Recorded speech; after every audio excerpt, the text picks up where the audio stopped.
স্বাগত Asian news আপডেটে। আপনাদের সাথে আছি আমি মুক্তা ইসলাম। ইনকিলাব মঞ্চের মুখপাত্র শহীদ শরীফ ওসমান বিন হাদি হত্যাকাণ্ডের প্রধান হোতা ফয়সাল দেশ ছেড়ে পালিয়েছে বলে স্বীকার করেছেন ডিএমপির অতিরিক্ত police commissioner S N. Mohammad Nazrul Islam. সকালে ডিএমপি মিডিয়া সেন্টারে আয়োজিত এক সংবাদ সম্মেলনে এই চাঞ্চল্যকর তথ্য নিশ্চিত করেছেন তিনি। এস.এন. মোহাম্মদ নজরুল ইসলাম জানান, পুলিশের চোখ ফাঁকি দিয়ে ফয়সাল ও তার এক সহযোগী ময়মনসিংহ সীমান্ত দিয়ে ভারতে পাড়ি জমিয়েছে।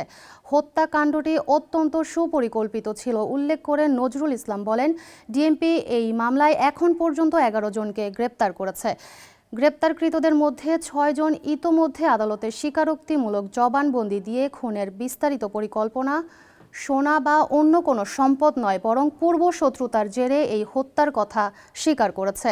পলাতক মূল খুনিদের ফিরিয়ে আনতে প্রয়োজনীয় আইনি প্রক্রিয়া শুরু হয়েছে বলেও জানান তিনি।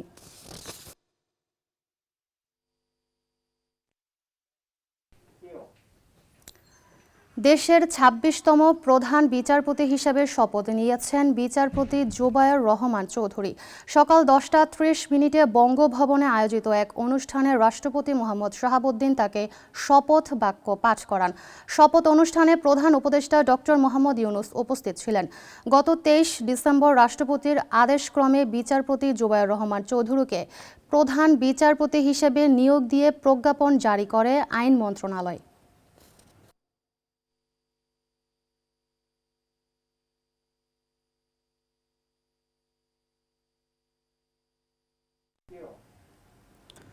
সাবেক প্রধানমন্ত্রী ও বিএনপি চেয়ারপারসন বেগম খালেদা জিয়ার শারীরিক অবস্থা অত্যন্ত জটিল ও সংকটময়। এই কঠিন সময়ে মায়ের দ্রুত সুস্থতার জন্য দেশবাসীর কাছে বিশেষ দোয়া চেয়েছেন বিএনপির ভারপ্রাপ্ত চেয়ারম্যান তারেক রহমান। দলটির মিডিয়া সেলের পক্ষ থেকে তথ্য জানানো হয়, বেগম জিয়ার চিকিৎসায় গঠিত মেডিকেল বোর্ডের সদস্য ডাক্তার এজেডএম জাহিদ হোসেন জানান, মহান আল্লাহর রহমতে এই সংকটময় মুহূর্ত কাটিয়ে উঠতে পারলে আরও ভালো কিছু আশা করা যেতে পারে।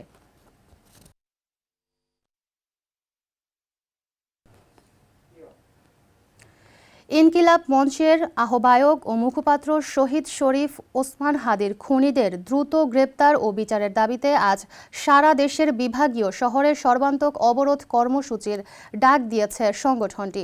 সংগঠনের সদস্য সচিব আব্দুল্লাহ আল জাবের গতকাল শনিবার দিবাগত রাত 11:30টায় শাহবাগের অবস্থান কর্মসূচি থেকে ঘোষণা দেন। তিনি সতর্ক করে বলেন, কোনো প্ররোচনায় বা কারো প্রয়োজনে এই অবরোধ তুলে নেওয়া যাবে না।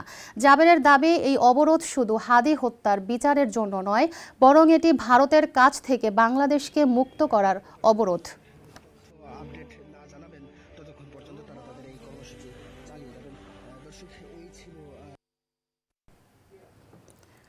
সারা দেশে একযোগে শুরু হয়েছে স্কুলের 8ম শ্রেণীর জুনিয়র বৃত্তি পরীক্ষা। মাদ্রাসার 5ম শ্রেণীর ইবতেদায়ী এবং 8ম শ্রেণীর দাখিল বৃত্তি পরীক্ষা। 4 দিনব্যাপী এই পরীক্ষা চলবে আগামী 31 ডিসেম্বর পর্যন্ত। মাধ্যমিক ও উচ্চ মাধ্যমিক শিক্ষা বোর্ড ঢাকার তত্ত্বাবধানে জুনিয়র বৃত্তি পরীক্ষা এবং মাদ্রাসার শিক্ষা বোর্ডের তত্ত্বাবধানে মাদ্রাসার ইবতেদায়ী ও দাখিল পরীক্ষা অনুষ্ঠিত হচ্ছে।